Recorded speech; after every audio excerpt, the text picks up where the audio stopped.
Baik, kita berbicara tentang penyakit riya. Riya itu sangat berbahaya ya. Riya dalam bahasa Arab dari ro'a yurai ya. Ro'a yurai yang artinya memperlihatkan amal soleh. Jadi maksudnya riya adalah seorang beramal soleh supaya dilihat. Kenapa? Kalau sudah dilihat dia beramal soleh, maka dia akan disanjung dan dia akan dihormati. Inilah penyakit riya. Dalam satu hadis Rasulullah SAW mengatakan, akhwafu ma akhafu alaikum asyirkul asghar. Perkara yang paling saya khawatirkan menimpa kalian adalah syirik kecil. Fasa'aluhu, mereka bertanya, apa syirik kecil? Kata Rasulullah SAW, ar-riya, yaitu beramal soleh untuk dilihat oleh orang lain. Dalam hadis Nabi, kata Nabi SAW, ala ukhbirukum bima huwa akhwafu alaikum indi min fitnatil masihid dajjal. Maukah aku kabarkan kepada kalian tentang fitnah yang paling berbahaya daripada dajjal, yaitu asyirkul khafi, syirik yang samar. Kemudian para sahabat bertanya, kemudian Rasulullah SAW menjelaskan syirik yang samar itu bagaimana? Yakumur rajulu fayusalli fayuzayyina salatahu lima yara min nadhar rajulin ilaihi. Dia berdiri kemudian dia salat, dia bagus-baguskan salatnya karena dia lihat ada orang yang perhatikan dia ya. Karena dia lihat ada orang perhatikan dia, maka dia perbagus salatnya. Seandainya enggak ada orang, dia salat cepat. Namun karena ada orang, dia indah-indahkan apa? Salatnya. Seperti seorang imam masuk jadi imam salat maghrib, biasanya dia rakaat pertama baca Al-Fatihah sama Qul ya ayyuhal kafirun, rakaat kedua Al-Fatihah sama Qul huwallahu ahad. Begitu dia salat Allahu Akbar, tahu-tahu ada yang terlambat, kemudian berdeham. Wah, ini dehamnya bupati, dia kenal ini. Ini dehamnya siapa? Bupati. Maka akhirnya dia pun panjangkan salatnya, rakaat pertama Al-Fatihah sama Al-Baqarah, rakaat kedua Al-Fatihah sama Ali Imran. Bukan karena Allah, tapi karena ingin dipuji sama bupati. Begitu dia balik ternyata tukang sapu, bukan bupati. Misalnya, akhirnya niatnya bukan karena Allah Subhanahu wa taala. Niatnya bukan karena Allah Subhanahu. Ini seperti ini riya namanya. Oleh karena ikhwan, antum tahu, jadi dai itu tidak mudah. Dai itu berat ya.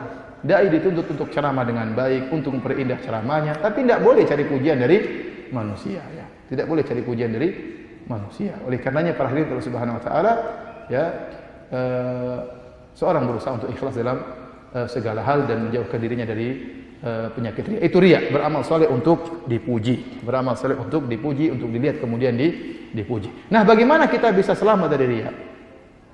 Maka ada 4 perkara yang saya tulis dalam buku saya, Berjihad Melawan Riya dan Ujub. Ada 4 perkara yang harus kita renungkan. Perenungan pertama tentang nasib orang yang riya di dunia. Yang kedua, nasib orang yang riya di akhirat. Yang ketiga, renungan tentang orang yang kita harapkan pujiannya. Dan yang keempat, renungan tentang diri kita sendiri yang mencari pujian. Saya ulangi, yang pertama, merenungkan nasib orang di dunia, riya di dunia.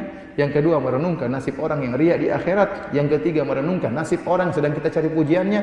Dan yang keempat, merenungkan hakikat diri kita yang sedang mencari pujian untuk riya. Yang pertama, bagaimana nasib orang yang riya di dunia? Orang riya di dunia, kalau ikhlas adalah orang yang paling bahagia. Orang yang paling mudah memaafkan orang yang ikhlas. Orang yang paling tidak dendam adalah orang yang ikhlas ya. Orang tidak berharap pujian manusia, dia tenang, bahagia, dia paling bahagia. Kalau dia bersedekah, dia tahu muamalah dia dengan Allah, bukan dengan orang yang bersedekah. Maka orang yang ikhlas adalah orang yang qanaah. Kalau Allah sudah tahu, dia qanaah dengan hal tersebut. Dia tidak butuh dengan pengakuan orang lain, tidak butuh dengan penglihatan orang lain. Kalau dia bersedekah, dia bilang, ya Allah, ini harta kau perintahkan saya untuk bersedekah sama orang ini. Waktu dia kasih, dia tidak sedang bermuamalah dengan orang ini. Dia tidak sedang bermuamalah dengan orang tersebut yang diberi sedekah, tapi sedang bermuamalah dengan Allah. Allah sudah lihat, selesai urusan. Ini dia bahagia. Dia bahagia. Tetapi kalau orang yang riya, kata Syekhul Islam Ibnu Taimiyah rahimahullah, maka dia menderita di dunia. Kenapa? Dia mengharapkan pujian dan belum tentu dia dapat pujian tersebut. Kalau dia sudah beramal saleh tidak dipuji, dia menderita. Bayangkan dia sudah bergaya di depan Ka'bah, sudah foto, kemudian dia masukkan di Facebook, ternyata yang like cuma 2 orang. Maka dia WhatsApp teman-temannya, sudah lihat Facebook saya belum? Sudah. Yang like cuma 2 orang, sedih hatinya. Sakit hati, tidak ada yang apa? Ada ustadz habis ceramah, kemudian tanya sama murid, gimana tadi ceramah saya? Oh, biasa-biasa saja ustadz, kurang ajar biasa-biasa. Yang hadir ramai, banyak yang semangat, nggak ada yang tidur. Dia ingin jelas, tadi pengajian saya nggak ada yang tidur. Oh, yang hadir banyak. Kenapa? Dia ingin dipuji. Ternyata yang memuji cuma mengatakan, lumayan ustadz. Jengkel hati dia. Kenapa bilang lumayan? Dia maunya dibilang, ustadz, Masya Allah, ceramahnya antum gimana? Oleh karena ente jangan jadi murid-murid kurang ajar ya. Menjerumuskan ustadz dalam apa? Riya dan ujub. Terkadang gara-gara murid-murid bikin ustadz kepalanya besar. Iya benar, gara-gara ente. Ustadz, Masya Allah, ustadz, tidak usah, udah. Kasihan ustadz itu. Cari ikhlas itu susah. Kemudian ente rusak gara-gara ente. Kurang ajar ente. Harusnya berdoa kepada Allah supaya ustaz ikhlas. Ente malah yang bilang ustaz ini, akhirnya ustaznya kepala besar, akhirnya timbul ujub meremehkan yang lain, yang sebabkan adalah ente. Jadi penggembira bagi ustaz, pemanas-pemanas ustaz gara-gara ente. Oleh hati-hati ikhwan ya.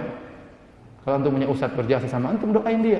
Doain agar dia ikhlas, agar dia tabah, agar dia kokoh berdakwah di jalan Allah Subhanahu wa taala. Sungguhnya banyak ujian yang dihadapi. Tapi para hadirin Allah Subhanahu wa taala. Jadi orang yang tidak ikhlas dia menderita di dunia. Ya.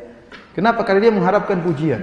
Padahal tatkala dia memberikan sesuatu kepada orang-orang itu mungkin puji, tapi pujinya seandainya orang tersebut memuji sesuai dengan keinginannya pun itu pun tidak akan bertahan lama. Kenapa dia ingin pujian lagi? Orang tadi butuh duit lagi, kasih duit lagi baru puji. Kalau enggak dipuji. Ya.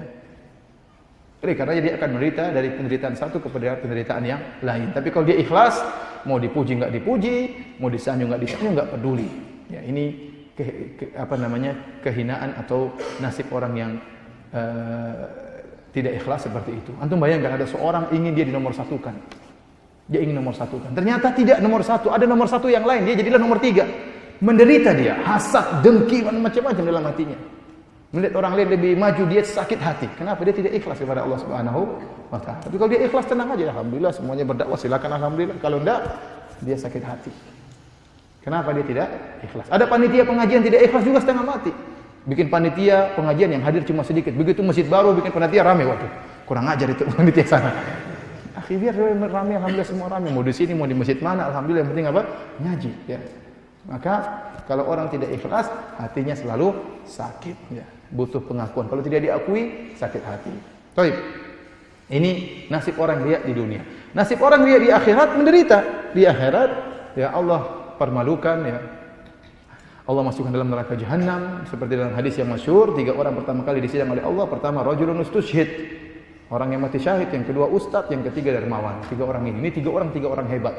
Mati syahid, ustadz sama yang dermawan. Ini sangat dibutuhkan dalam komponen dakwah. 3 orang ini mengembangkan Islam, ya. Tetapi tatkala mereka bertiga melakukannya bukan karena Allah, maka mereka disiksa oleh Allah Subhanahu wa taala. Yang pertama rajulun ustushhid, orang yang mati syahid, fa utiya bihi, dihadirkan oleh Allah Subhanahu wa taala. Fa'arrafahu ni'amahu fa'arafaha. Allah ingatkan nikmat-nikmat yang pernah Allah berikan kepada dia. Dia pun ingat. Maka Allah bertanya, "Wa ma amilta fiha?" Apa yang kau lakukan dengan nikmat tersebut? Karena setiap nikmat harus disyukuri. Yang ditanya oleh Allah Subhanahu wa taala, "Tsumma la tus'aluna yauma idzin 'anil na'im." Kalian akan ditanya atas nikmat yang pernah kalian rasakan. Apa yang kau lakukan dengan keberanianmu, kejantananmu, kehebatanmu menggunakan senjata, keberanianmu? Kata dia, "Qataltu fika tastushhid." Aku berperang karena Engkau ya Allah sampai aku mati syahid. Kata Allah, "Kadzabta, kau dusta, walakin yuqal annaka jari'." Tetapi kau berperang supaya dikatakan engkau adalah pemberani, wa qad qil, telah dikatakan. Dan ini dalil bisa jadi orang itu disanjung manusia namun dia tidak ikhlas. Lihatlah orang yang mati syahid ini. Dia tatkala beramal soleh supaya disanjung, supaya dikatakan jagoan, Allah kabulkan. Allah kabulkan. Tetapi di akhirat enggak dapat apa-apa. Dia hanya dapat sanjungan tersebut, dilemparkan dalam neraka jahanam. Yang kedua, rajulun ta'allamal ilma wa 'allamahu wa qara'al Qur'an. Seorang belajar ilmu agama dan mengajarkannya. Yang kedua ini ustaz. Ngajari Al-Qur'an. Ya. Kemudian Allah bertanya, "Apa yang kau lakukan nikmat yang kau lakukan?" Apa yang kau lakukan nikmat yang aku berikan kepadamu, ya. Jadi dia mungkin cerdas, mungkin hafal Quran, mungkin hafal hadis, pandai berorasi. Kata dia, "Aku mengajarkan ilmu karena Engkau ya Allah." Kata Allah, "Kadzabta, kau dusta." Tetapi supaya kau dikatakanlah ahli baca Quran, supaya dikatakan seorang alim, lemparkan dalam neraka. Yang ketiga, rajulun atahu Allahu min asnafil mali kullihi, seorang yang Allah berikan kepada dia seluruh harta. Maka Allah bertanya, "Wa ma amilta fiha?" Dia punya rumah mewah, punya kendaraan mewah, punya sawah ladang, punya mungkin macam-macam emas perak. Apa yang kau lakukan dengan harta tersebut? Kata dia, "Ma min sabilin tuhibbu an yunfaqa fiha illa anfaqtu fiha." Tidak ada satu jalan kebaikan yang kau suka aku berinfak kecuali aku infakkan. Untuk pondok, untuk masjid, untuk dakwah, untuk anak yatim, untuk para janda, dan semuanya saya infakkan. Karena engkau, kata Allah, "Kadzabta, kau dusta." Tetapi supaya kau dikatakan adalah seorang yang dermawan, wa qad qil, kau telah dikenal sebagai orang yang dermawan. Yang satu dikenal sebagai orang jagoan, satu dikenal sebagai ustadz yang alim, satu dikenal sebagai dermawan, tiga-tiganya masuk neraka jahanam karena niatnya bukan karena Allah Subhanahu wa taala. Ini nasib orang yang riya di akhirat, menyedihkan. Di antaranya Allah permalukan orang yang riya. Dalam hadis riwayat Ahmad, Al-Imam Ahmad kata Allah Subhanahu wa taala tatkala memberi balasan kepada manusia, kata Allah, idhabu ila alladziina kuntum turauna fid dunya hal tajiduna indahum jazaan. Kalian dulu waktu ria di dunia cari muka sama orang-orang, ya. Maka sekarang di akhirat cari pahala sama mereka. Kau dulu cari muka sama si fulan, dulu kau cari muka sama si fulan. Kau dulu ingin dipuji sama si fulan, maka cari pahala sama mereka. Ada satu karena ingin disanjung oleh bupati, satunya ingin disanjung oleh ustadz, satunya ingin disanjung oleh habib, satunya ingin disanjung oleh kiai, sudah cari pahala sama mereka, kata Allah Subhanahu wa taala. Cari pahala sama mereka. Hal tajiduna indahum jazaan? Apa kalian akan mendapati pahala di sisi mereka? Jawabannya tidak ada. Pahala hanya milik Allah Subhanahu wa taala. Pada hari tersebut tidak ada yang berani ngomong. Tidak ada yang berani berbicara. Kata Allah Subhanahu wa taala, tatkala hari kiamat kelak, anal malik aina mulukul ard. Saya adalah raja. Mana raja-raja dunia? Tidak ada kata itu. Tidak ada orang berani ngomong. Hari yang sangat dahsyat, mengerikan. Terus kita dihinakan. Waliyadzubillah, orang-orang yang riya dihinakan. Dikatakan kepadanya, cari pahala dari orang-orang yang dahulu kalian, cari muka kepada mereka. Tidak akan dapat apa-apa. Baik. Ini yang kedua, merenungkan nasib orang yang riya di akhirat dan sangat mengenaskan. Yang ketiga, merenungkan tentang orang yang kita harapkan pujiannya. Sekarang kita cari pujian sama siapa? Cari pujian sama manusia. Manusia itu kalau lagi senang sama kita dia puji habis-habis. Tapi kalau lagi benci sama kita dia maki juga habis-habis. Ente berharap orang seperti itu. Buat apa? Pujiannya tidak akan mengangkat derajat kita meskipun satu jengkal, tidak akan terangkat. Caciannya juga tidak akan merendahkan kita sama sekali. Kalau kita mulia di sisi Allah meskipun satu dunia mencela, kita tetap mulia. Kalau kita rendah di sisi Allah, meskipun orang semua memuji kita, tidak ada perubahan bagi kita. Tidak akan mengangkat derajat kita di sisi Allah Subhanahu wa taala. Oleh karena buat apa kita mencari pujian ya manusia? Manusia tersebut adalah makhluk yang sangat lemah. Ya, sama seperti kita yang lainnya, makhluk yang sangat lemah. Kemudian kita mau gandengkan dengan Allah Subhanahu wa taala, maka Allah murka. Allah mengatakan, "Ana aghna syuraka 'ani syirk." Aku sangat tidak butuh dengan syarikat. Man amila amalan asyraka fihi ma'i ghairahu asyraka fihi ma'i ghairi taraktuhu wa syirkahu. Barang siapa beramal amal saleh dan dia mengambil syarikat selainku, maka aku tinggalkan dia dengan kesyirikannya. Allah tidak mau ada syarikat bersama Allah. Ya, siapa yang mau disejajarkan dengan Allah? Malaikat itu makhluk Allah. Ente ingin dipuji oleh Allah, dipuji oleh malaikat, tidak boleh. Ente ingin dipuji oleh Allah, kemudian juga menyembahkan ibadah kepada Nabi, enggak boleh. Allah tidak terima tatkala Nabi Isa disamakan dengan Allah Subhanahu wa taala. Bahkan Allah mengatakan, wa qalu takhadzar rahmanu walada laqad ji'tum syai'an idda takadu samawati yatafattarna minhu wa tanshaqqul ardu wa takhirul jibalu hadda. Mereka mengatakan Allah punya anak. Sungguh kalian telah datangkan perkataan yang sangat mungkar. Hampir-hampir langit terbelah, hampir-hampir bumi terbelah, hampir-hampir gunung hancur. Kenapa kalian mengatakan Allah punya anak? Wa ma yanbaghi lirrahmani attakhidha walada. Tidak pantas Allah punya anak. Kenapa? In kullu man fis samawati wal ardi illa atir rahmani abda. Karena semuanya di langit dan bumi akan datang sebagai hamba Allah. Nah, kalau kita tidak boleh beribadah mengharapkan wajah Allah sekaligus mengarahkan ibadah kita kepada seorang nabi, bagaimana lagi dengan orang yang di bawah mereka?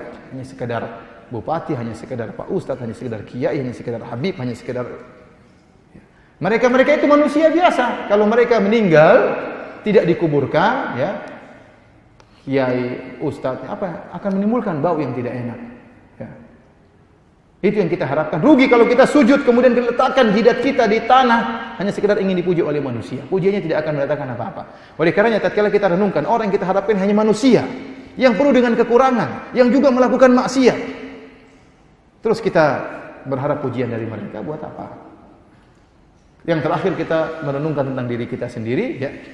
Kalau ada orang muji diri kita, maka kita tahu bahwasanya kita masih banyak kesalahan, ya. Mereka hanya melihat kebaikan-kebaikan kita, terlalu banyak kesalahan-kesalahan kita yang Allah tutup. Seandainya Allah tampakkan kesalahan-kesalahan kita, maka tidak seorang pun akan memuji kita. Namun kita bersyukur kepada Allah yang menutup aib-aib kita agar kita ya akhirnya masih dihargai oleh manusia. Kalau tidak ada yang menghargai kita. Oleh karenanya jangan terpedaya dengan pujian mereka. Jangan terpedaya dengan pujian dengan manusia. Jangan saya menjadikan Anda kemudian riya karena Anda tahu hakikat diri Anda meskipun orang lain tidak tahu. Demikianlah para hadirin dan hadirat yang Allah Subhanahu wa taala yang bisa sampaikan pada malam hari ini, ya. Semoga dengan pengajian ini kita mengingatkan diri kita sendiri agar terus ikhlas kepada Allah Subhanahu wa taala dan bisa bertemu dengan Allah dalam kondisi ikhlas kepada Allah Subhanahu wa taala. Apa kata Abu Hurairah radhiyallahu anhu kepada Nabi, "Ya Rasulullah, man as'adun nas bi syafa'atika yaumal qiyamah." Wahai Rasulullah, siapa orang yang paling berbahagia mendapatkan syafaatmu pada hari kiamat kelak? Kata Nabi sallallahu alaihi wasallam, "Man qala la ilaha illallah khalisan min qalbihi." Orang yang mengucapkan la ilaha illallah dengan keluar tulus dari ikhlas dari apa? Hatinya. Maka seorang semakin ikhlas kepada Allah, semakin mudah mendapatkan syafaat Rasulullah sallallahu alaihi wasallam. Demikian saja, wallahu ta'ala alam bisawab.